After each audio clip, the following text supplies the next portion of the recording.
Prosecution says that the Osefos are in financial distress, talked about the cost of Wendy's Chanel bag, and says that there was motive. Defense says the prosecution is trying to embarrass the Osefos and hinted to race at being at play.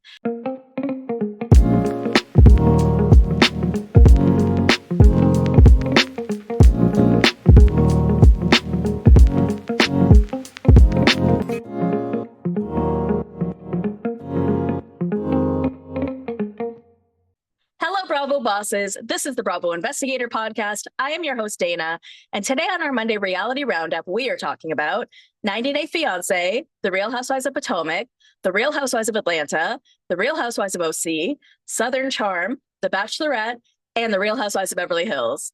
So happy Monday. I hope everyone had a great weekend.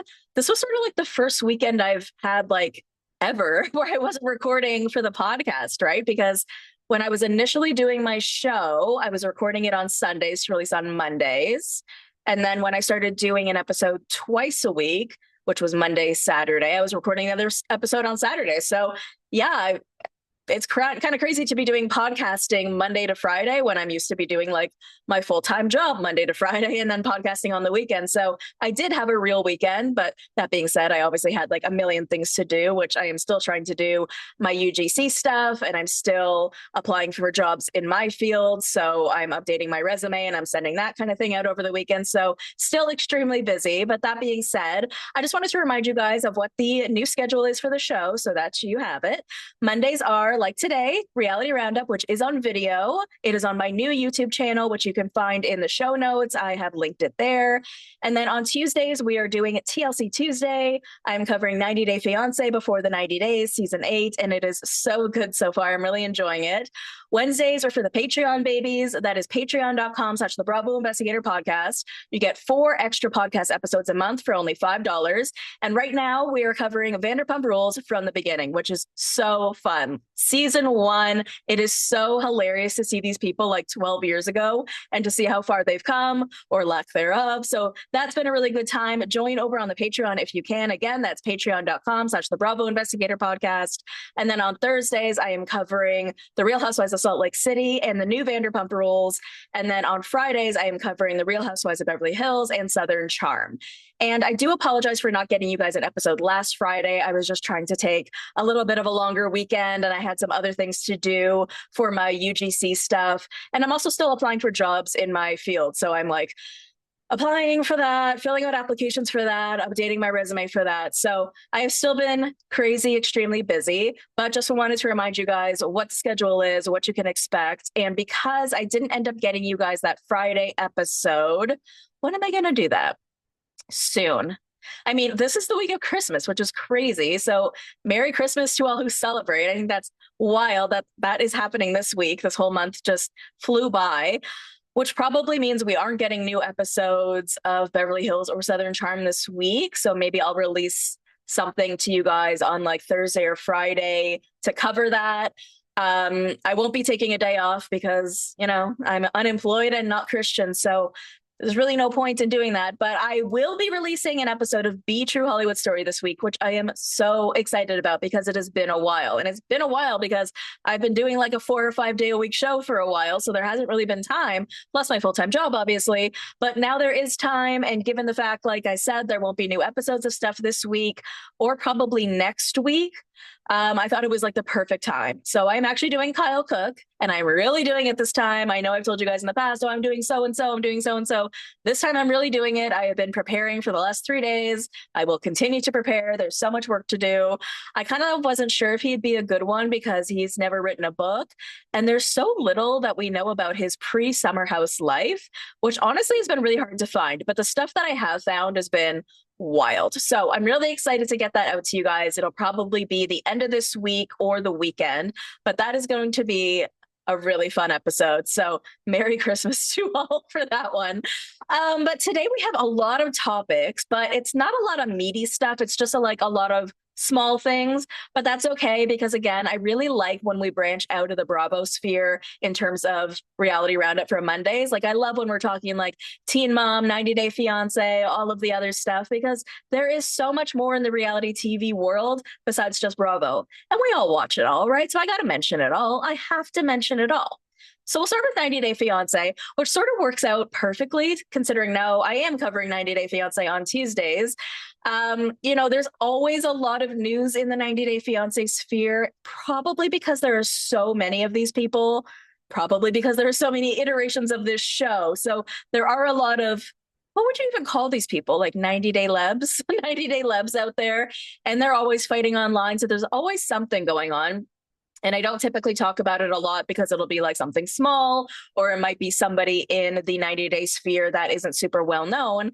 But there was some stuff going on over the past few days that I felt like I couldn't ignore. So first, I want to start with the 90 Day Boys. I don't know if you guys have heard about the 90 Day Bad Boys. Okay, so this is Josh Weinstein, who used to be with Natalie from The Single Life. I don't even know how to explain this. So Natalie was originally with a guy named Michael. She came from Russia, if I'm not mistaken.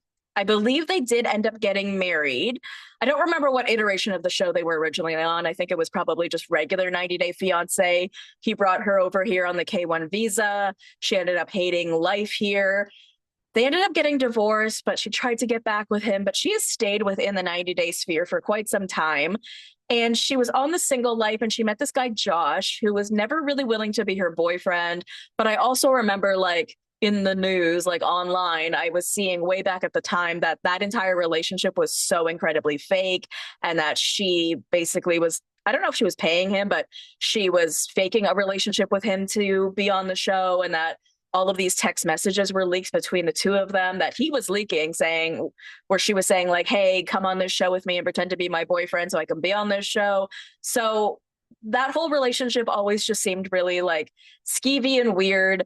They ended up being on Last Resort, which is the show that sort of reminds me of White Lotus in a way. They take them to this resort where they work with somewhat experts who are supposed to help them, like almost like couples therapy, right? It's couples therapy for a bunch of the 90 Day people, which made no sense for this couple because they're not even a couple. They weren't in love. She had never been to his house. She'd never met his kids. Like, absolutely bizarre. Then there's Rob.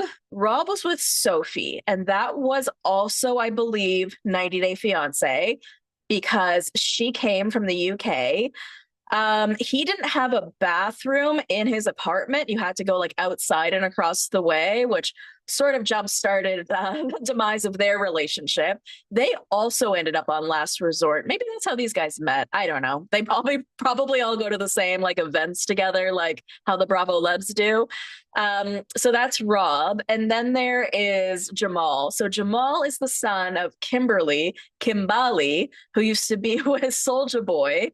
And I believe that show was The Other Way, if I'm not mistaken. I don't remember off the top. It's so hard to remember sometimes because even if it is 90 Day Fiance, sometimes the American is going overseas just to meet them for the first time, but has plans to bring them. So it's still 90 Day Fiance. I mean, and then we even have someone on The Other Way this season who is already married and never went through the K1 process, like Manon and her husband, right? So not everyone even meets all the rules anymore. But Jamal ended up dating Veronica, who is the ex of Tim. Tim used to date, oh gosh, here this goes so far back. Tim used to date, what's her name? I forget her name. My apologies. Tim was like an interesting looking character. And you guys know I don't really like to talk about people's looks a lot, but he was an odd looking guy. He ended up with someone, oh my God, what is her name? Tim, and I know people probably hate when podcasters Google it, and 90 Day. It was not very hard to find. Tim. So he was on before the 90 Days, Pillow Talk, The Single Life. They talk about Veronica, but it's funny because I can't find the person that we are talking about here. Tim and Jennifer. Thank you. Jennifer. So he was with a girl named Jennifer who ended up with somebody else in the 90 Day sphere for a little while as well. So yeah, it didn't work out with Tim and Jennifer. They never had sex. I don't even think they ever talked. It was like really bizarre. But Veronica was someone that was in Tim's life from before the 90 Days. And I don't mean the show Before the 90 Days. I just mean literally in his life before the 90 Days. And Veronica had a daughter, and Tim was not the daughter's father, but basically like raised her. So it was a big part of her life.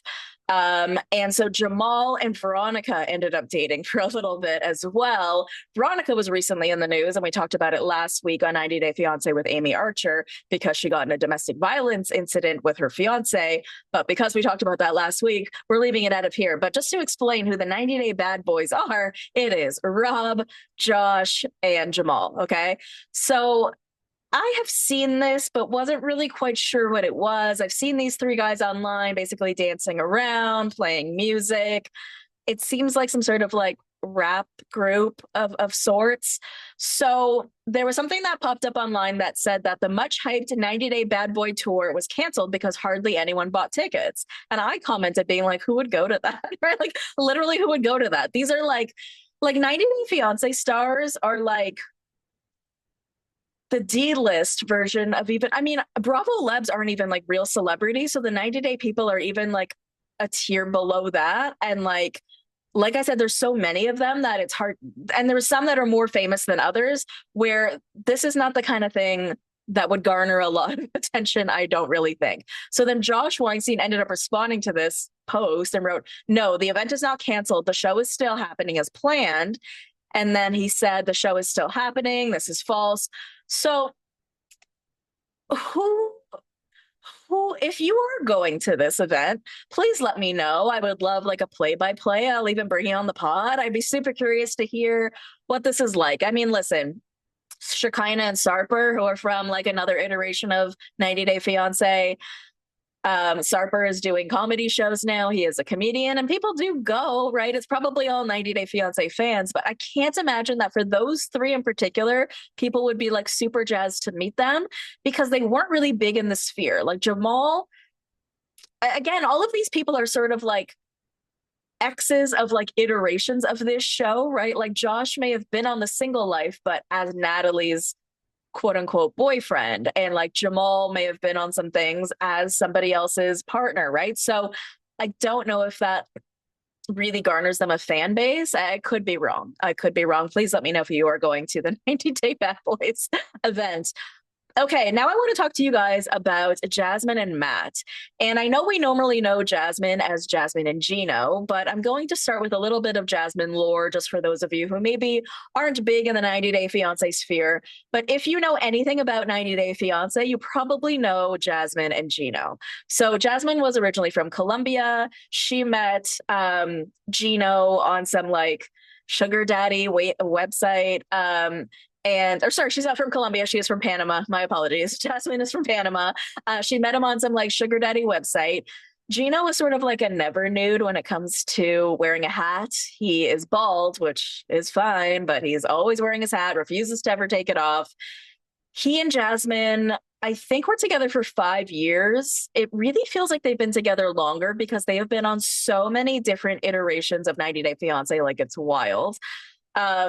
And because the show goes on for so long, it really does feel like they've been on TV for like 10 years. So to think of them as only together for a few years just seems like kind of crazy to me, but that's the truth. He went over there at some point after talking for however long. They fought. He ended up sending a naked picture of Jasmine to his ex-girlfriend, which caused Jasmine to lose her job as a teacher in Panama, which ended up like obviously really fucking her over. So Jasmine and Gino have never had a healthy relationship. Jasmine also has 2 children who I think both live with her father, or one of them lives with their father and one lives with her father. We have never really gotten context on why they aren't with her. When Gino did propose and brought her over on the K-1 visa to Michigan, he was supposed to also do that for her children, like fill out paperwork to be able to bring her children over, and he didn't do that. We don't know whether that was on purpose or not. They have always been a super bizarre couple because looks wise, you know, you would never think that she'd be into him, but the way she has acted over the years is like she's loved him more than anything in the world, but then also met him on this sugar daddy website. And also they've been on many iterations of this show. I mean, Gino even quit his job to go on this show, right? So it's hard for me to always like feel bad for her. And you guys know I want to side with the woman. And I'm not saying I side with him at all. I'm just very confused about which parts of their relationship were real, which were fake, if any. Their relationship was just wild. So when he brings her over to Michigan, it's pretty much fighting from the jump all over again. And the biggest problem in their marriage was the fact that he refused to have sex with her. Now, he said that the reason for that was because they were fighting all the time. So he wasn't capable of having sex with somebody that he was fighting with, which, hey, I understand. But then it came to a point where it had been like almost a year. And at some point, if it's to the point where you cannot have sex with your wife for a year because you're fighting that much, hey man, maybe consider divorce, or her too. I don't know why they never considered divorce. It was really wild to me. So at this point in time is when they went on The Last Resort, which is the White Lotus show. And they go there, and somebody tells Jasmine that Gino said that even if they stopped fighting and they were even able to get to a place of like peace in their relationship, he still wouldn't have sex with her. And I was like, okay, she's going to divorce him, obviously. But the look on her face was so bizarre to me. She was sort of thinking and she was nodding along. She didn't look upset whatsoever. She then started to devise a plan to figure out a way to stay with him. And her plan was to open up the relationship, because she was like, listen, I need to have sex, but I love Gino, but I need to have like physicality in my relationship. So I think maybe I should open up our marriage. And there's this guy at the gym who I'm friends with named Matt. And if I can convince Gino to let me sleep with him, then that way I could maintain my marriage to Gino. What, girl? What? Right? Like, I didn't understand. If he's saying he's never going to be able to have sex with you again, even if you love him, he clearly doesn't love you at that point, right? So I couldn't believe that she was willing to even do this. Then they present this option to the experts, or whatever you want to call them, at The Last Resort. We're sort of talking them through this open marriage idea. The whole rest of the cast is like, what the fuck? This obviously isn't going to work. And guess what? It doesn't, right? Like, obviously it doesn't. So she's friends with this guy, Matt, from the gym. He's like this Romanian guy. And they've been friends. He would drive her to the gym here and there. They would talk on the phone here and there. But she says that they were just friends. So they call up Matt on The Last Resort and ask him if he'd be open to the open marriage. And Gino wants to talk to him as well, right? And he agrees to it for some reason. And there's all these rules and parameters, like they have to use protection and they can only hang out for a certain amount of time. So apparently what ended up happening was Gino felt like she was hanging out with him for longer periods of time. And there was like one day where like he couldn't get a hold of her for like 8 hours, and he thought that she was at Matt's the whole time. She said that she wasn't, or like that they were only having sex for a certain period of time, part of that time, and then just hanging out for the rest, or they were at the gym and this and that. She ends up getting pregnant by Matt, okay? And, you know, they have a baby now. Her name is Matilda. I don't know exactly how old she is because, again, of like how long ago these things film. But that's where we are in the zeitgeist of this, okay? And on the most recent season of Happily Ever After, is that what we were watching? Wild that they were on that show of all things. Gino and Jasmine finally file for divorce and they finally end things. But we basically watched the transition of that from her and Gino finally ending things, and then her trying to date Matt. She ends up having to move with him to Florida because she has nowhere else to live, and that's where he ends up living. She has been saying online since the beginning of their quote unquote relationship that she doesn't love him, that she will always love Gino. And that's what we watched play out on Happily Ever After. Like, it was really actually kind of sad for Matt to watch him, or to watch Jasmine basically like flirt with Gino at the tell-all, and just the way that she would light up when she would talk about his name, or how upset she would get when he would do something to her, right? I mean, he's threatened her with ICE and immigration and all of this stuff. So, you know, she has a baby with Matt now, and her relationship with Matt has sort of, you know, gone through the ringer in terms of what we're seeing online. So now I'm getting to our story, and I'm getting to the point, is that over the past few days, over the past weekend, Jasmine and Matt have been going at it back and forth online. So I'm going to read to you guys what has been going on social media to tell you guys what has been happening. So first, Matt posts that he has been sleeping in his tow truck for 3 nights. So people are sort of like, okay, what's going on? Why isn't he sleeping at Jasmine's house? Then he posted a bunch of pictures of himself in his car and wrote, going to Planet to shower and brush teeth. I hope your weekend is better than mine.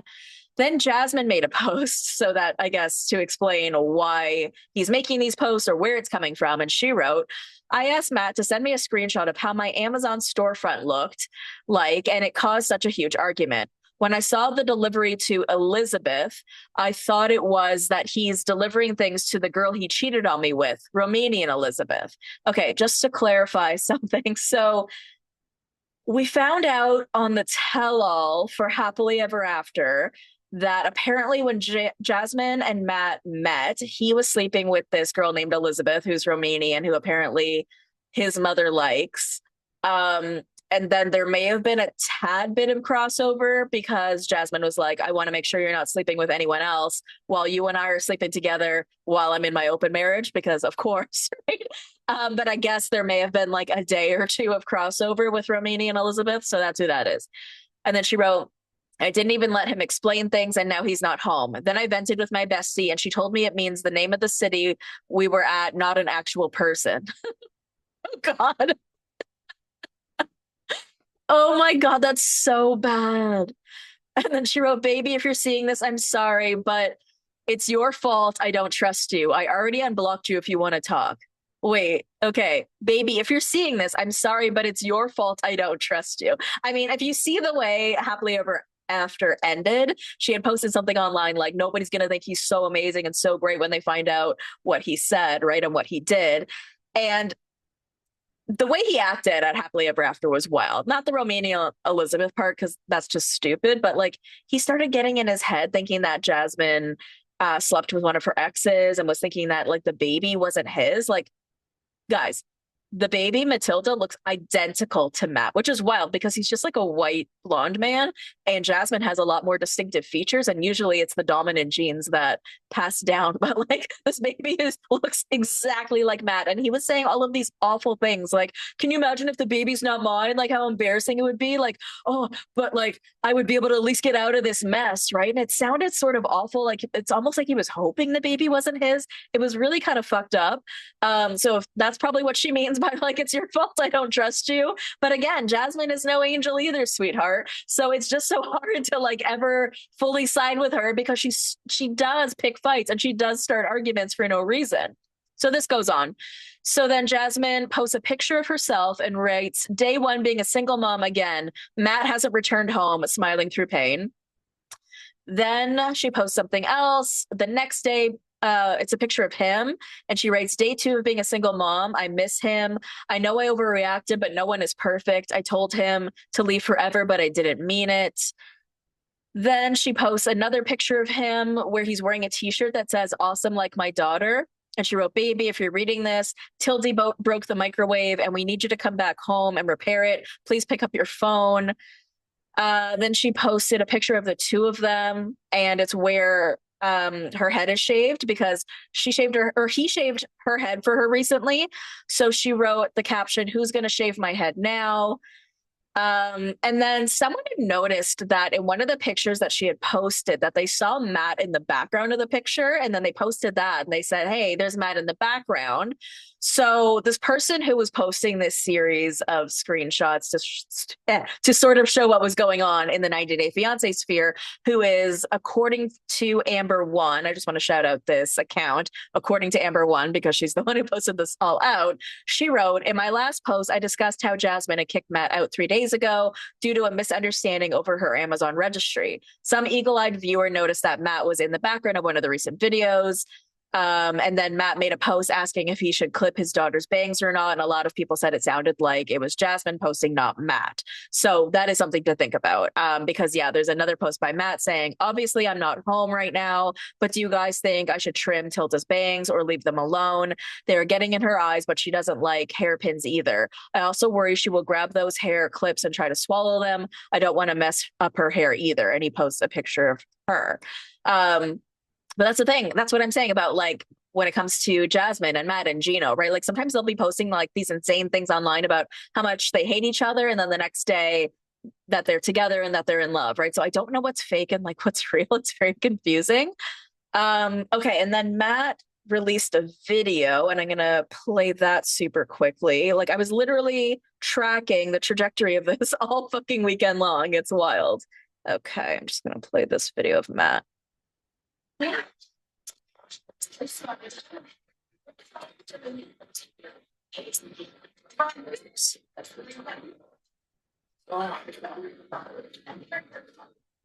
couldn't take it anymore. I tried to go home yesterday, and tonight I stayed. Last night I stayed at the hotel.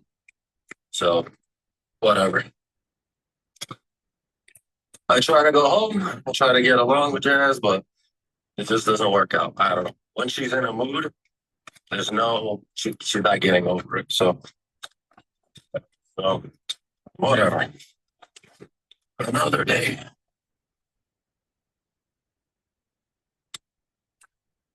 And then he posted a story that said, marriage is when your wife makes you upset, but you can't be upset with her because she'll be upset with you for being upset with her. And then Jasmine posted two stories. She wrote, everybody hating on me, but this mama is working hard every day and I'm building a legacy and patrimony for my children. We will soon all be reunited and everything will be worthy. I will let them keep talking. When the thought of ending a relationship brings more peace than pain, it means your heart has already started to detach, even if your body hasn't moved yet. You can't force what was never meant to be. Okay, so that is finally everything that happened over the weekend between Jasmine and Matt. Listen, do I think that they're going to act like everything's fine tomorrow? Absolutely, I do. Do I think they're going to work long term? No. And I don't know what the truth is deep down within Jasmine, but I do think that she really did love Gino and still does. And maybe I'm crazy for saying that. Maybe I am. But if I'm right, that woman is not over him at all and is only with Matt because she has a baby with him. I I don't think she does love him. And whether she should or not, I mean, who's to say, right? Like initially, yeah, I did think he was kind of this amazing guy.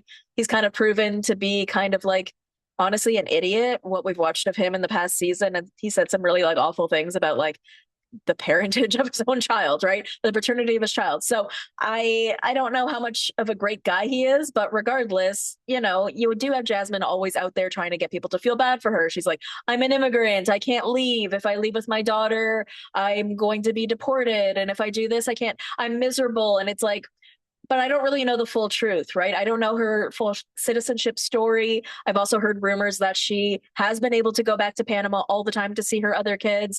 I don't really know, right?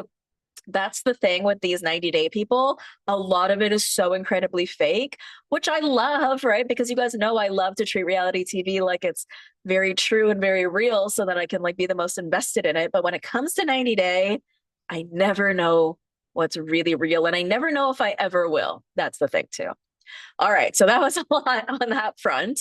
But we have one more 90-day story before we move on. So, on Before the 90 Days, which I'm covering now on Tuesday, we meet Rick and Trish. Rick is from LA. He's the one who has that like wig brand, I guess, or like hair extensions. And then he's also a tap dancer. And Trish is from Madagascar. Rick is 52 and has 5 kids. He has 3 older kids and then 2 younger kids. So this story is about one of his children, which is just absolutely heartbreaking. So I saw this on Starcasm IG. It says that Rick Van Vactor from the new season of Before the 90 Days suffered the unimaginable tragedy of losing his 2-year-old son.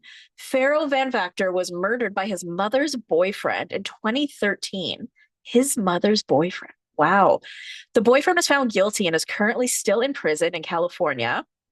And then I'm just going to read some excerpts from an article that say 2-year-old Pharaoh Van Vactor was murdered in November of 2013 by 26-year-old Matthew Berry, who was the live-in boyfriend of Pharaoh's mother, Adriana Brown. Barry, Pharaoh, and the child's mother, Adriana Brown, had spent November 19th running errands together. Barry wanted to pick up a tool at the Home Depot in Mojave, but Brown asked him to drop her off at their California City home first. He asked if Pharaoh could come with him for the trip, and she agreed. They were supposed to return that evening, but Barry said he decided to go off-roading instead of heading to the store. Investigators found his vehicle stuck in the desert and used a tractor to remove it. After an hour after Barry left with Pharaoh, Brown started texting Barry, insisting that he bring Pharaoh back. Barry replied initially, but eventually stopped responding to the texts and calls. Pharaoh's mother didn't want to fear the worst, but she called hospitals and she reported Pharaoh missing. Brown said she went to a sheriff's office on Wednesday morning. A bus driver came up upon Farrow and Barry lying next to a road outside California City the morning of November 20th.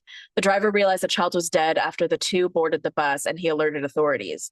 Barry refused to perform CPR on the child during the short bus ride, despite a bus dispatcher pleading him to do so. He refused to let anyone near the boy. It wasn't until Barry saw the police waiting at a California City intersection that he began to perform CPR, the reports say. Farrow was pronounced dead at the scene and Barry was arrested. Wow, what an incredibly sad story. Refusing to perform CPR. What kind of person? I mean, first of all, you've already gotten in like an accident with this kid, right? So like you're already like in trouble to begin with. Why are you making it? This is such a sad story. Oh my God, and like people pick you apart when you're on TV. So I'm surprised that he decided to do this show, considering this very sad story that he has. I wonder if he'll speak about it at all on the Tell All, which is the 90-day version of their reunion. It's absolutely heartbreaking. It's absolutely heartbreaking. I can't even imagine losing a child, especially a child that young, and to not have had any control over it too, right? Because the child wasn't even with Rick at the time, right? So it's a situation he couldn't have even controlled. I can't even imagine. That's just absolutely, absolutely awful. All right, well, let's move on to the Real Housewives of Potomac, and we have some Wendy and Eddie updates. So what is the name of this podcast? The account is called We I Go Podcast, which I think stands for, I forget what it stands for. We I Go, because I think she actually goes down to the courtroom, this girl, because she lives in that area.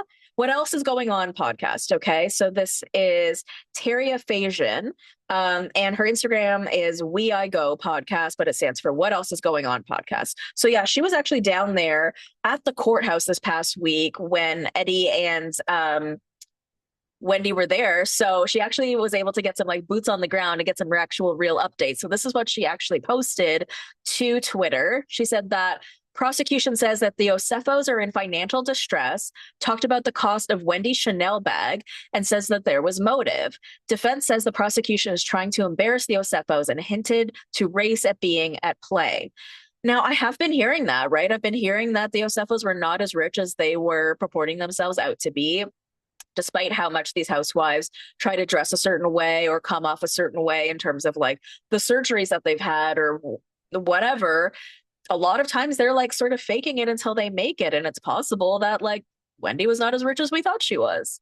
What else do we have here? Okay, so prosecution says that they have receipts of items purchased in 2010 and returned, but then claimed as stolen. Okay, I mean, like if they have the receipts of that, right? That's like receipts, proof, timeline, screenshots, right? I mean, receipts are receipts, and I don't know how they're going to argue that part. It says they only went back to the year 2018 because they felt that the bank may not be able to provide them with records for anything before 2018. Okay. Defense wants the court to squash the subpoena for the business financial records. They say it has no bearing on the outcome of the case. The aliases Pam Oliver and Eddie Hennessy have no ties to anything fraudulent. It was strictly for them to receive packages. Okay, so I guess prosecutors want their business financial records, I guess, to see like what else they've stolen or what else they've been using their money for. But I guess I understand that, right? Like where they're saying it has no outcome. If this is about them making fraudulent claims to insurance companies, then what do their business dealings have to do with that? So, and then there's the Pam Oliver and Eddie Hennessy thing, which are their alias names that we had heard about. To use them to receive packages is sort of funny because like, who the fuck is Wendy Osefo in this world? Where like you're receiving an Amazon package and you have to use a fake name. I don't know. I don't know that you're as famous as you think you are, Wendy and Eddie, that you need to use fake names to receive packages. I think it's kind of funny. And then it also says today's motion hearing was the defense wanting the judge to not allow the business financial subpoenas, like we mentioned. The prosecution and the defense both presented their arguments. The judge will decide later this afternoon. The Osefos will be back in court on January 21st. And then it also says the judge will render his decision later today on quashing some of the financial subpoenas the state wants to include. He said he's inclined to agree with the state, but will read cases that were cited by the defense and the prosecution before making his decision. So I didn't end up seeing an update on this. But, if the judge is already saying that he's inclined to agree with the state on that, then then yeah, that makes sense. And like I said, I don't see why the businesses have anything to do with these specific charges against them. So I would be inclined to agree as well. All right, so we have a little bit of Real Housewives of Atlanta news. So we did hear that there is going to be a new version of the Real Housewives Ultimate Girls Trip, which we can't call it that anymore, right? Because that's like dead and buried in the water. But there's going to be a Real Housewives Ultimate Road Trip, which we heard about at BravoCon. And we did get word that officially NeNe Leakes will be back for that show. So people are really excited about that. You know, it's her time, right? It's been so long since she's been on Bravo. She's sort of like one of the four mothers of Bravo, right? When they talk about like that Mount Rushmore of Bravo Lebs, like NeNe is there, right? She is what made Atlanta as good as it was. Nothing will ever be as good as Atlanta was way back when NeNe was on it. And she just had so many like additional talents. Like I enjoyed even watching her on Glee, right? And I know that she's had so much bad blood with Bravo and with Andy and was suing them and all of that. But my understanding is that that is all kind of, you know, gone dead in the water, that she has a good relationship now with Bravo. And I think that's what's going to make this show that much better because you know, it's a new concept, even though it's not really, right? Like Ultimate Girls Trip and Road Trip are essentially the same thing. Actually, think about how angry people get when they're in close quarters together, right? So at least on a girls trip, you could have some separation, but like in an RV, it's going to be tight quarters. And even with your own family, you would go fucking nuts, right? So this is going to be wild. And yeah, I think it's what's going to bring this new iteration of the show, if we start going forward with road trips, into 2026 and into the new Bravo sphere because people are going to want to see Bravo Lebs like NeNe Leakes. So I think that's really exciting and I'm jazzed for that. And I hope it comes soon. I hope it comes soon. In Real Housewives of OC news, this is also kind of similar news. Jacqueline Laurita has been in talks to join. So you may recall Jacqueline Laurita from the Real Housewives of New Jersey and her entire family, right? I mean, they were a big part of the show. She apparently now lives in the OC and she's friends with those ladies. Some people are saying, like, oh, she wasn't really interesting enough to want to watch her then. I disagree. I feel like, you know, watching her struggle with her son who is autistic and just, you know, we were watching her sort of learn about it in real time and the struggles that she was having. I mean, he's much older now, obviously, but I still feel like she was good at like really trying to get involved in the drama. She is also the kind of person that doesn't get over things easily, which is great for reality TV. And she will bring up the same drama over and over again, which is great for reality TV. So I don't know why people think it's a bad idea. It feels weird, right? Like it doesn't feel like she would fit on that show. But does Gina fit on that show? Does Heather Dubrow fit on that show? Not really. I don't know that I'd hate it, right? It might feel like a different vibe, but I'm kind of here for it. I think it might be sort of interesting. All right. So let's move on to Southern Charm. So this past week on the episode, which I didn't end up recapping yet, but we'll get to, if you did watch it, basically there was like a little bit of an issue between Vanita and Molly because basically what happened was Vanita and Sally were hanging out and Vanita told Sally that Molly got like her vagina labiaplasty, I guess is what it's called, right? When you get your vagina fixed up or like nip tuck. You want to get it in like tip top shape. I don't even know what you call it, right? But she had her vagina done. But then it was the way that Vanita sort of presented it where like implying that Molly had some guy pay for it because she said something to the effect of like, and who do you think paid for that? Sort of implying that some guy was, right? And then when this all came to blows and came to Molly's attention, she's like, first of all, Vanita, I really don't like that you told Sally of all people, like we're not even friends. And second of all, like you don't need to tell people about my vagina. And third of all, like I paid for it myself in 2019. So I don't know why you're saying that. So Vanita posted a story about this and I'm just going to read to you guys and it's really tiny. So I'm going to read it off my phone to make sure that I can even read it because it's like so small. Okay. So it says, hi, I want to take a moment to talk about last night's episode. I made a careless comment about Molly. No matter the context, the comment was not my place to share. I understand that. I did apologize right away. And if that apology comes across as too casual, I think it was because I didn't want to draw more attention to a situation where she may have already felt uncomfortable or exposed. Literally, right? Labia's exposed. I've apologized to Molly privately since then and will continue to take responsibility for that moment and for what followed. I said something in a conversation with a friend. That something turned into something which made another woman feel embarrassed or uncomfortable. That was never my intention, but I also know that intention does not erase the impact. Molly deserved better in that moment. I am thankful for the grace that Molly gave me. I also want to be clear about that this is about another woman's body shouldn't be gossip. Another woman's body is not a joke. Another woman's body is not for judgment, ever. I'm owning my mistake and learning from it. I hope that you all can too. Okay, I mean, that's a really good apology. And considering she says that she's already worked it out with Vanita, there's no reason for us to be upset about it. Or sorry, she's already worked it out with Molly. There's no reason for us to be upset with Vanita about it. It was weird and it wasn't cool. And everybody has been like really fighting for Vanita this season because they feel like she's never really been treated right. And I agree with that as well. But then I also kind of feel like the people who have come for her over this and have been like, Vanita, that really wasn't cool. The apology isn't enough. I kind of don't agree with that. I kind of feel like, she said she's sorry. It wasn't like her. It's not in her character from what we know about her to gossip about a woman's body, right? It did feel very out of character and out of body for Vanita, but she apologized right away. And maybe she was just having a moment, right? We all have moments where we're not maybe our best selves or our best character, but most of us don't have those moments broadcasted on national television, right? So she was having a catty little moment. It wasn't cool and she apologized right away, right? It's not like a series of things that she always does. So I'm fine to get over it if, as long as she doesn't do it again, right? Okay, let's move on to our next topic, which is The Bachelorette. And our update here is that Taylor Frankie Paul season of The Bachelorette has finished filming. So she posted online, and that's a wrap. Never experienced anything like this. Can't wait to talk all about it, share it, show it. Such a passion for what goes into something like this. Feeling so grateful to be part of the Bachelor Nation family and crew.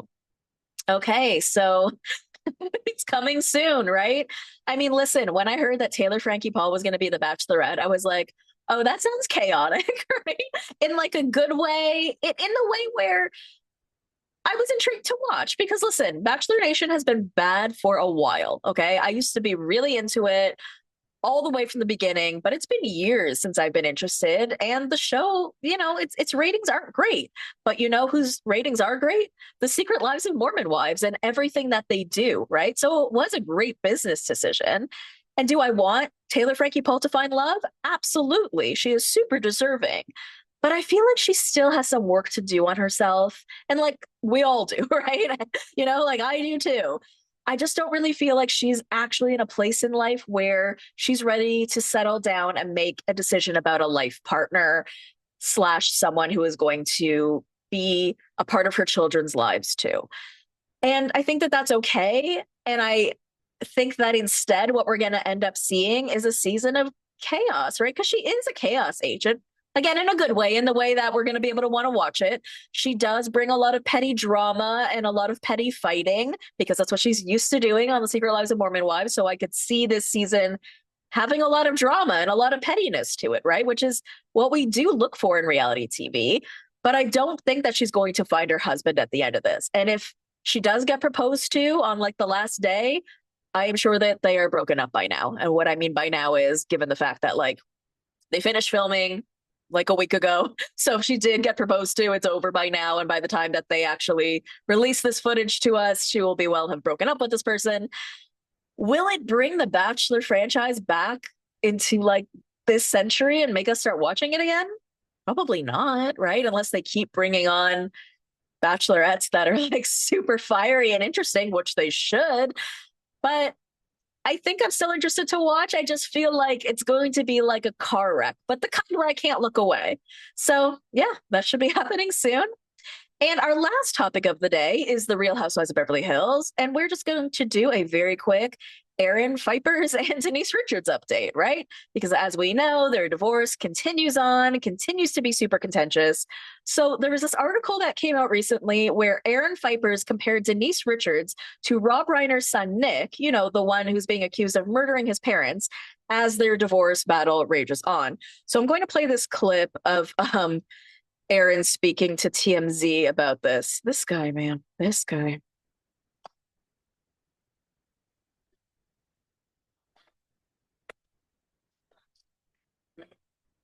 Yeah, we're figuring some stuff out.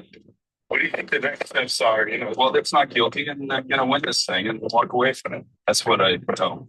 As far as you and Denise contact, hey, look, guys, I don't want anything to do with. I've never assaulted her. I've never done anything. I don't chase her down. This is all show. She's just playing this as a game. It's like the Me Too movement. I don't know what else to say. If that's the case, then why should they give us anything? Well, when people, what happened to Rob Reiner recently? Okay, there's a lot of influence there, guys, and I'm not calling stuff out, but do a drug test. You'll see what I'm saying. What's that? This is Rob Reiner. What do you mean? Yeah, what do you? Okay, well, what happened to the son? He was on substances. Yeah, that's what it looks like. Okay, so when people are on a bunch of substances and washing it down with other substances, what happens? Is their mental state good? So no comment, guys. Okay, I don't know what else to say. It's like, how to ruin people. But I hope you guys have a great weekend. Denise, right? I'm not thinking it. No problem. So this was when he was in court just this past Friday about the charges he's facing for allegedly injuring Denise, which we know about.